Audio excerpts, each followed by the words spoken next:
Chers téléspectateurs, chers élèves, bienvenue en classe sur l'ORTM. La méthode GCIT est un enseignement assisté par ordinateur. C'est une approche pédagogique qui vient en soutien au système éducatif par l'application pratique du programme officiel. Nous sommes au niveau de l'enseignement secondaire général en classe de 12e terminale sciences expérimentales. La leçon du jour porte sur la biologie, précisément l'information génétique. Qu'est-ce que l'information génétique? Dans la vie courante, on observe la transmission des caractères des parents à leurs descendants. C'est pourquoi on entend fréquemment dire que cet enfant est le portrait de son père ou de sa mère. Ce phénomène n'existe pas seulement dans l'espèce humaine, ça peut se trouver chez tous les êtres vivants, que ce soit les animaux ou bien les végétaux. Les parents ne transmettent pas le caractère en tant que tel, mais une chose, c'est-à-dire une information qui de la cellule F va conduire au dit caractère. Cette information transmissible de génération en génération, c'est ça l'information génétique. Maintenant, la question qui se pose, l'information génétique se situe à quel niveau? Donc, ceci va nous amener au sous-concept 1, le support de l'information génétique. Tous les organismes qui sont formés de multitudes de cellules proviennent d'une seule cellule qu'on appelle la cellule F. Donc, la cellule F, comme toute cellule, se compose d'un noyau, d'un cytoplasme délimité par une membrane. Maintenant, la question qui se pose, dans quelle partie de la cellule se trouve l'information génétique? Est-ce dans le cytoplasme ou bien dans le noyau? De prime abord, l'œuf est une cellule volumineuse. Maintenant, au moment de la fécondation, le spermatozoïde est essentiellement formé de noyaux avec peu de cytoplasme. Alors que l'œuf a un cytoplasme abondant, dont ce cytoplasme est pratiquement d'origine maternelle. Donc c'est ce qui écarte le cytoplasme.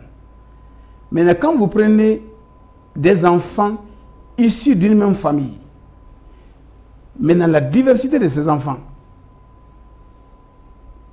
ne peut être admise que si l'on admet que le spermatozoïde et l'ovule apportent chacun une partie seulement de l'information génétique du père et de la mère. Donc, cela va nous amener à rechercher l'information génétique au niveau du noyau. Donc, on va procéder à une série d'expériences, maintenant pour voir le rôle du noyau. Ces expériences vont se dérouler sur l'acétabulaire, qui est un organisme unicellulaire qui comprend 3 parties. Il est formé d'abord de la tête, qu'on appelle encore le chapeau, qui se prolonge par la tige et qui se termine par le pied qu'on appelle encore la base. Mais au niveau de la base, il y a un élément essentiel ici, vous voyez, le noyau. Donc le noyau de cet organisme unicellulaire est au niveau de la base. Donc ça, c'est une espèce à chapeau rond. Maintenant, il y a plusieurs espèces. Donc on va prendre encore un autre organisme, un acétabulaire à chapeau crénélé. Donc les expériences vont se porter sur ces 2 espèces. L'espèce à chapeau rond et l'espèce à chapeau crénélé. La première expérience, c'est l'expérience de mérotomie. Qu'est-ce que la mérotomie? La mérotomie consiste à diviser une cellule en plusieurs parties afin d'étudier le rôle du noyau. Vous avez ici l'acétabulaire, la partie B, ça c'est le chapeau, C c'est la tige et A c'est la base. On va faire une section au niveau de C, c'est-à-dire au niveau de la tige. On fait la section. On plante les parties A et B. Après quelques jours, la partie B meurt, mais la partie A régénère et pousse un chapeau après plusieurs mois. Donc nous allons procéder à la plantation de ces 2 parties. Vous voyez, la partie B, vous voyez, dégénère, mais la partie A a repoussé, a régénéré le chapeau. Quelle explication peut-on donner à cela?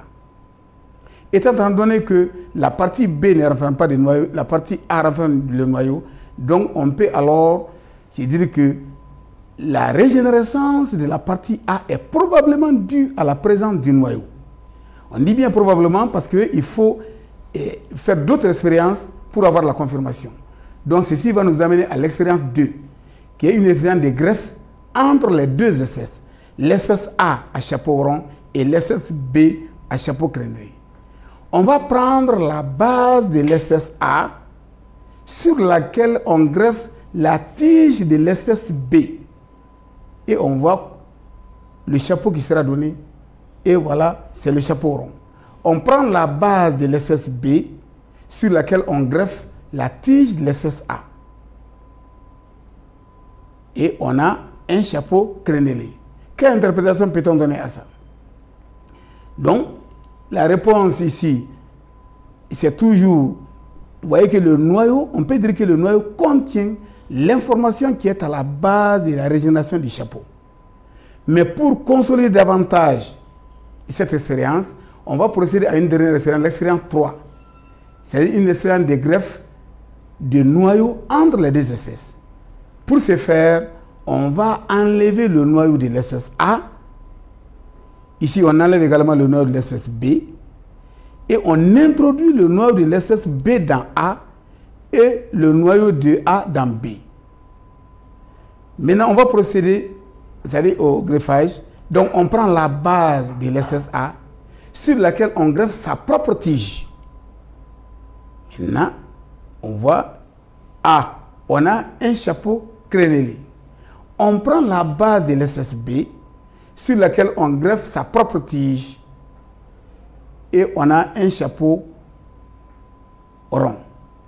Mais normalement, ici, comme la base de A a été greffée avec sa propre tige, on devrait s'attendre à un chapeau rond. Mais c'est le contraire. Maintenant, quelle est la différence entre ces deux? Tout simplement, la partie A a travaillé avec le noyau de l'espèce B, qui est l'espèce qui a le chapeau crénelé. Donc ici, c'est la confirmation des expériences précédentes qui dit que le noyau contient l'information qui est à la base de la régénération du chapeau. Parce que le cytoplasme qui est là exécute tout simplement l'ordre du noyau. Donc en conclusion, l'information génétique est dans le noyau. Maintenant, quand on prend le noyau ne renferme pas seulement un seul élément, il y a plusieurs éléments. Il y a l'ADN, il y a l'ARN qu'on trouve dans le nucléole, il y a les protéines et il y a de l'eau, beaucoup d'éléments. Donc, quel élément précisément renferme l'information génétique? Donc, ceci va nous amener à l'expérience d'Avery et ses collaborateurs. Vous voyez, Avery et ses deux collaborateurs ont fait une série d'expériences. Et l'expérience porte sur deux souches de bactéries. La souche de bactéries S, regardez, qui porte une enveloppe, c'est-à-dire la capsule. C'est-à-dire qui rend cette souche virulente. Maintenant, et les bactéries de souche R non virulentes parce qui ne renferment pas de capsule. Donc ça, c'est la souche S virulente et la souche R non virulente. Ils ont extrait l'ADN de la souche S qu'ils ont purifié. Cette purification, tout simplement pour qu'il y ait uniquement l'ADN. Donc ils ont enlevé la partie protéine, il ne reste que l'ADN. Et qu'ils ont introduit in vitro, c'est dans le tube à essai, au contact de la souche R. Oui, au contact de la souche R ici. Maintenant, voilà ici une souris. À l'aide de cette seringue, on va prélever le contenu de ce tube. Il va prélever le contenu. Et ce contenu prélevé sera injecté à la souris. Donc, on va ici, ça sera injecté à la souris. Et après, quelques temps après, on constate que la souris meurt. Mais de pneumonie. Maintenant, en analysant le corps de cette souris morte, on constate qu'on retrouve de nombreuses bactéries S.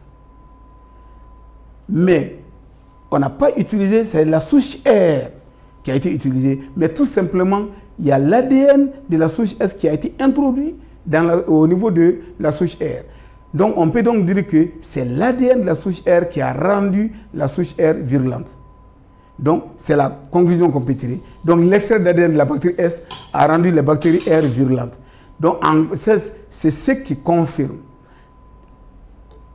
que cette expérience donc prouve que l'ADN est le support de l'information génétique.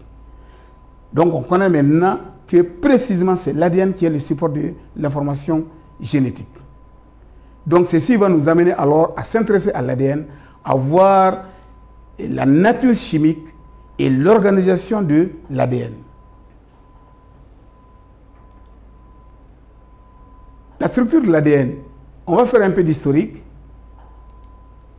Le 25 avril 1953, voilà deux chercheurs américains, Watson et Crick, qui ont décrit pour la première fois la molécule d'ADN sous la forme d'une double hélice, encore appelée chaîne, renfermant le patrimoine génétique de toute forme de vie. C'est ce qui les a valu le prix Nobel en 1962.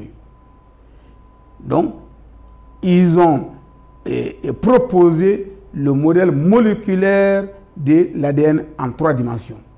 Voilà ici le modèle moléculaire de l'ADN en 3 dimensions. Donc, nous allons voir la composition chimique de l'ADN. D'abord, qu'est-ce que signifie ADN? Donc, c'est acide désoxyribonucléique. Sa composition chimique donne des bases azotées. Ces bases se divisent en 2 grands groupes. Nous avons les bases puriques et les bases pyrimidiques. Donc les bases puriques sont formées de 2. Vous avez l'adénine, dont son symbole c'est universel, c'est A.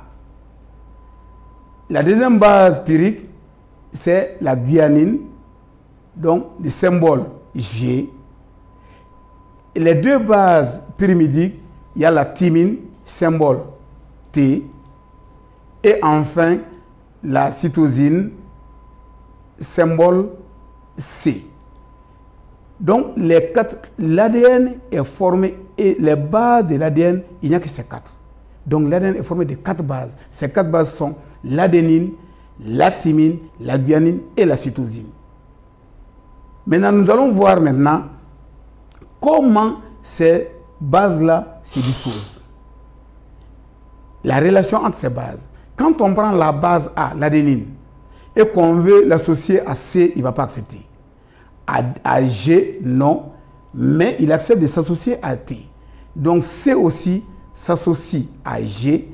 C'est pourquoi couramment on dit que l'adénine s'unit toujours à la thymine, donc il s'emboîte comme il faut.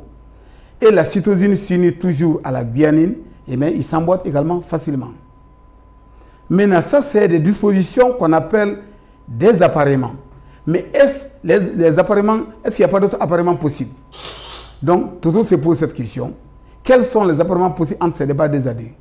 Quand on prend AT, il y a un appareillement, c'est AT. Il y a une autre possibilité, c'est TA.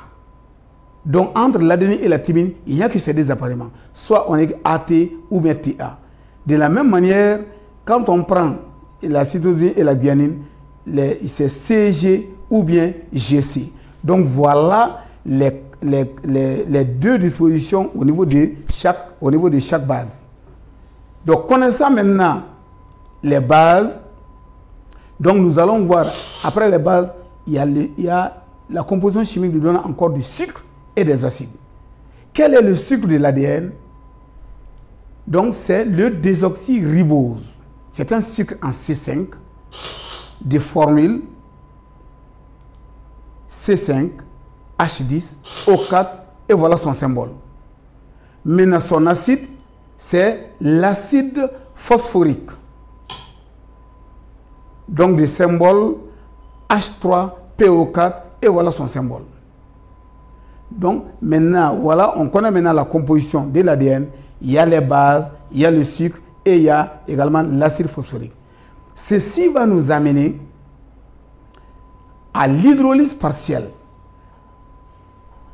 On vient de dire que l'ADN est formé de bases de sucre et d'acide phosphorique. L'association base azotée plus sucre, comment on l'appelle? Donc il est très important de connaître ça. Ça c'est le nucléoside.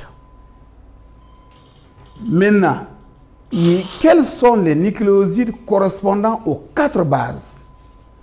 Par exemple, le nucléoside qui a pour base l'adénine, comment on l'appelle? L'adénosine. Le nucléoside qui a pour base la cytosine, c'est l'acétidine. Et pour base la thymine, c'est la thymidine. Et enfin, lorsque le nucléoside a comme base la guanine, c'est guanosine. Voilà les 4 nucléotides possibles au niveau de l'adénosine, la thymidine, cytidine et guanosine. Maintenant, nous allons voir l'hydrolyse totale. L'hydrolyse totale, c'est la base azotée, plus le sucre, plus l'acide phosphorique. Connaissant maintenant les symboles, maintenant, qu'est-ce que ça donne? Ça ne donne plus le nucléoside, parce que base plus sucre, c'est le nucléoside. Maintenant, base plus sucre plus acide phosphorique, c'est ça le nucléotide. Maintenant, nous allons prendre les symboles. La base, il y a le sucre qui vient s'emboîter dans ça, et l'acide phosphorique vient se positionner. Et on vient de constituer, c'est-à-dire que ça, c'est l'unité de constitution de l'ADN. L'ADN est formé d'une succession de nucléotides. Maintenant, en prenant compte des 4 bases. Donc, le fait que c'est une succession de nucléotides, plusieurs nucléotides, c'est pourquoi on appelle l'ADN un polynucléotide. Maintenant, ceci, comme on connaît maintenant la structure, on va parler maintenant de la constitution de cette structure. Maintenant, l'ADN est constitué d'une double hélice, enroulée l'une autour de l'autre, déroulée, et on va le dérouler. Quand on le déroule, regardez, il ressemble à une échelle où il y a les 2 montants et les escaliers. Les 2 montants sont constitués de sucre. On connaît déjà le symbole, c'est D. Et d'acide phosphorique. Maintenant, d'acide phosphorique. Maintenant, les acides, le sucre et l'acide phosphorique sont liés par une liaison solide. C'est ce qu'on appelle la liaison covalente. Maintenant, les marches de l'escalier, c'est-à-dire les barreaux, sont constitués de bases 2AD, mais en tenant compte de la complémentarité entre les bases. Regardez bien, A ne s'associe qu'à T, CG, etc. Donc, maintenant, c'est formé de bases, mais quand on voit ici, regardez bien, ici, ça c'est un brin. Vous voyez, ça c'est un brin. Ici c'est l'autre brin. Le fait que l'ADN est formé de 2 brins, c'est pourquoi on dit que l'ADN est bicaténaire. Donc c'est pour cela qu'on dit que l'ADN est bicaténaire. Voilà. Donc, on progresse. Donc, la conclusion qu'on peut tirer ici, c'est que l'ADN est formé de 4 nucléotides. C'est une succession de 4 nucléotides. Mais il cache en lui une information codée, déterminée par l'ordre dans lequel les nucléotides se succèdent. Parce que comme il y a 4 bases, donc il y a 4 nucléotides. Donc la succession de ces nucléotides maintenant détermine maintenant l'information génétique. Donc, mais il y a un élément essentiel qu'on doit ajouter à l'ADN, c'est quoi? C'est l'orientation des brins. Donc les 2 brins d'ADN sont enroulés en sens opposé. C'est très important de connaître. Quand on prend le premier brin qui va du bas vers le haut, naturellement le deuxième brin va du haut vers le bas. C'est pourquoi on dit que les 2 brins sont antiparallèles, parce qu'ils sont dans le sens contraire. Maintenant, l'appareillement entre ces bases ne se fait pas de liaison hydrogène. Regardez, ça c'est les bases de ce premier brin. Quelle est la base correspondante de A? Donc, en respectant la complémentarité des bases, donc ça ne peut être que T. Et ici, C, par complémentarité des bases, ça ne peut être que C. Ça c'est G. Et naturellement encore T. Maintenant, entre A, Toto appelle au secours. Entre le sucre et le phosphore, il y a une liaison solide, c'est la liaison covalente. Mais entre les bases 2A2, il y a une liaison fragile, c'est ce qu'on appelle la liaison hydrogène. Mais cette liaison est soit double, soit triple. Maintenant, Toto demande la question maintenant, il pose la question maintenant, est-ce que c'est double entre A et T ou bien entre C et G? Donc il faut éviter de faire cette confusion. Donc entre A et T, donc c'est une liaison double. Et maintenant entre G et C, c'est une liaison triple. Donc il y a 2 liaisons hydrogènes ici, 3 liaisons hydrogènes. Voilà les 3 traits. Donc c'est très important, ça crée toujours de la confusion dans la tête des uns et des autres. Bon, maintenant nous allons voir maintenant la numérotation des brins. C'est très important parce que quand on a un exercice, un brin, le brin doit être orienté. Par exemple, par rapport à ces brins, et regarde, le carbone 3' de ces brins, comme les 2 brins sont antiparallèles, doit se retrouver en face du carbone 5' du deuxième brin. S'ils n'étaient pas antiparallèles, il y aurait 3 ici, mais ils sont antiparallèles. Donc, et naturellement, s'il y a 3' ici, obligatoirement, il y aura ici 5'.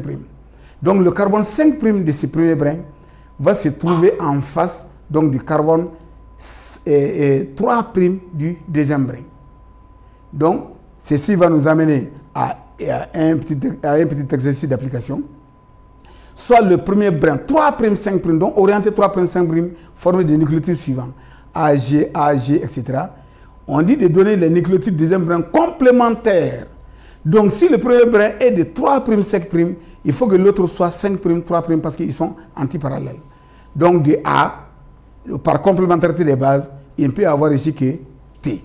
Ici, C, là, T, là, ça ne peut être que C, et de C, G, encore G, donc de T, c'est A. Donc, tout simplement, on respecte la complémentarité entre les bases, entre AT et CG, et maintenant, on a la réponse. Donc, voilà un peu, en fait, ce qu'on peut dire sur l'ADN. Maintenant, et au niveau de l'ADN, on vient de voir que l'ADN ne s'unit qu'à la thymine, la cellulose ne s'unit qu'à la guanine. Donc, il y a Chargaff qui a fait une expérience sur les rapports entre les bases dans les cellules des différents organismes. Donc, on a pris l'homme, l'oursin, le blé, les Escherichia coli, une bactérie. Maintenant, quantité de bases, voilà les quantités, ça c'est l'adénine, guanine, thymine, cytosine. Maintenant, le rapport A sur T, comme A est égal à T, donc naturellement, ça ne peut être que 1. Donc, vous pouvez reprendre le calcul, ça fait 1. Donc, le rapport C sur G, C est égal à G, donc maintenant, C ne s'associe qu'à G, donc ça fait également 1. Bon, quand on prend A sur T, c'est égal à 1. C sur G égal à 1, c'est comme si on a 1 plus 1 divisé par 1 plus 1. Donc, on verrait bien encore à 1. Mais, quand on prend A plus T, C plus G, ça ne donne pas 1. Ça varie suivant les espèces. Regardez, au niveau de la bactérie, c'est proche de 1. Mais quand on prend l'oursin, c'est presque 2. Quelle explication peut-on donner à cela? Au sein d'une espèce, il y a autant d'adénine que de thymine et autant de cytosine que de guanine. C'est pourquoi on a le rapport A sur T égal à 1 et le rapport C sur G égal à 1. Maintenant, la proportion peut être différente et on peut trouver des proportions différentes d'une espèce à l'autre. Bon, c'est ici, c'est ce qui explique ça. Donc A plus T plus C G est différent de 1. Tout simplement parce qu'au sein d'une même espèce, il n'y a pas de variation, mais la proportion peut varier d'une espèce à une autre. Donc ça, c'est l'expérience de Chargaff qui a donné ces différents rapports.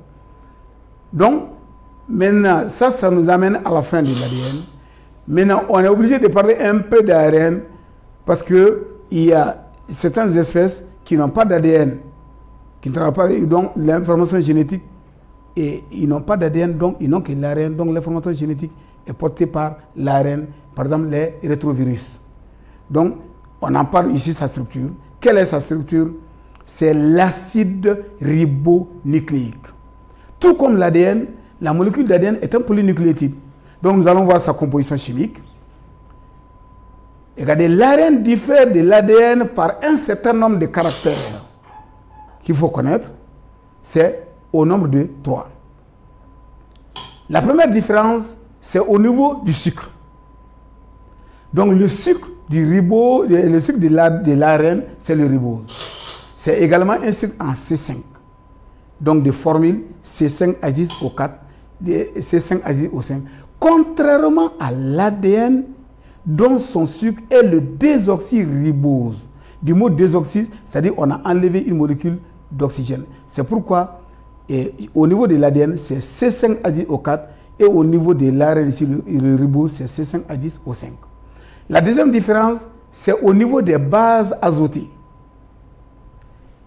L'uracile, c'est une base qui est au niveau de l'ARN, qui est remplacée par quelle base au niveau de l'ADN?